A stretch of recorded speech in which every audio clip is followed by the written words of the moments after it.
नियाली महोत्सव 2025 आसंता फेब्रुआरी 14 तारिख ठारू आरंभ हो 18 तारिख रे समापन हम। तेणु से नियाली प्रेस क्लब आनुकूल ये जो नियाली महोत्सव अनुष्ठित होगा जाऊँगी आपको सबुठारु सरस सुंदर करने एथर महोत्सव कमिटी निष्पत्ति नहीं जो भली भाव में प्रेस क्लब्र समस्त सदस्य माने सबु दलरू जाति धर्म दल निर्विशेष सबु दल मानक सांगे नहीं सबु धर्मर लोक मान सांगे नहीं सबु जातिर लोक मान सांगे नहीं एवं प्रत्येक राजनीतिक दलर से बीजेडी हो बीजेपी हो बा कांग्रेस हूँ समस्तर जो विभिन्न नेतृमंडल की निमंत्रण करिसेंती। तेणु मु भावुची निश्चित भाव में ए वर्षर नियाली महोत्सव बहुत अति सुंदर और सरस हम एवं आम या 5 दिन धरी पालन करुचु। प्रथम रात्रि में आमर सांस्कृतिक कार्यक्रम रही से आमर प्रथम दिन में जेहेतु पुलवामा अटैक होता फेब्रुआरी 14 से आम आध्यात्मिक परिवेश गोटे महोत्सव को आगे नापी आम चेष्टा करूँ। से दिन आमर संस्कृति विभाग तरफ विभिन्न नृत्य परिवेषण एवं भजन समारोह आम से दिन करूँ। कंठशिल्पी शक्ति मिश्र एवं तेजस्विनी पाढ़ी द्वारा संगीत परिवेषण एवं द्वितीय दिन में से अनेक कार्यक्रम रही। प्रत्येक दिन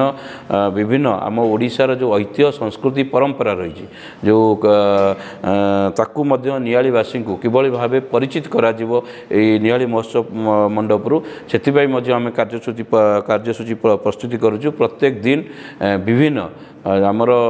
जो ओडिशा कला संस्कृति रही परिवेषण करा जिवो एवं द्वितीय दिन में आमर जो कंठशिल्प अच्छा दीप्ति रेखा और साथी कलाकार मानक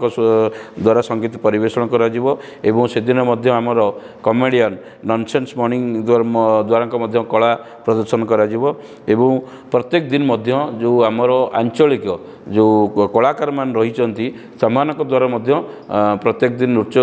नाच गीतर आयोजन करा जिवार व्यवस्था करा जायछि एवं तृतीय संध्यार से भाव में आमर सुनामधन्य कंठशिल्पी राजेश एवं ऋतुपर्णा द्वारा संगीत परिवेषण हम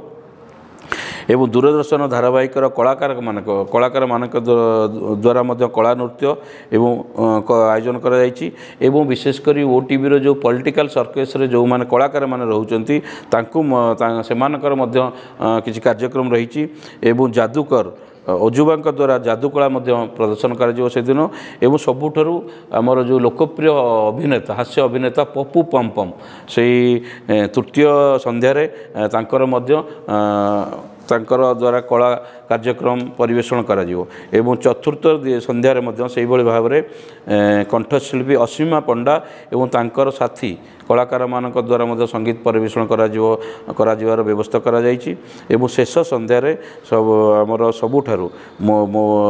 जो आमर प्रदर्शन सुनामधन्य कंठशिल्पी वर्तमान सोशल मीडिया रे जहाँ युव समाज को वर्तमान सबुठारु विशिष्ट कंठशिल्पी गायक होउचंती मंटू छुरिया। तेणु से मंटू छुरियांकर और तांको साथी कला मानक द्वारा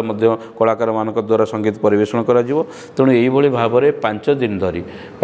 धरी ओडिशार विभिन्न कला संस्कृति को सेठी परिवेषण करा जिवो। तेणु निश्चित भाव में मु आशा करी एवं आपण मानकर मध्य साहाय्य सहयोग लोड़ुचु प्रत्येक दिन किभली भाव में या प्रचार प्रसार करा जिवो एवं नियाली महोत्सव होउची नियाली माटीर परिचय आम समस्तंकर मध्य दायित्व रही महोत्सव किभली आगकू आगकू बढ़े नेबा। तेणु मु आउ थरे आपण मानक माध्यम रे समस्त को अनुरोध करुच्ची कि नियाली अंचलवासी हूँ बा यार आखपाखर अंचलवासी को अनुरोध करुच्ची आसतु समस्ते मिसी ए महोत्सव को नियालीर जो गर्व परिचय ए महोत्सव को आगे नवा एवं अति शांति श्रृंखला सहित ए महोत्सव को उपभोग करने मु आपण मानक माध्यम रे नियालीवासी को अनुरोध करुच्ची। आमर गोटे मैगजीन हुए प्राची प्रगति तेणु तार आम आमर बोधे शेष दिन में जो दिन उद्यापन दिवस अच्छी से दिन आमर जो गोटे मैगजीन कराए तार उद्यापन करा शेष दिवस उन्मोचन करा से दिन आमर उन्मोचन करा मु अनुरोध करुच्ची आपण मानक समस्ते आसतु एवं ए महोत्सव साहाय्य सहयोग करने अनुरोध करुच्ची।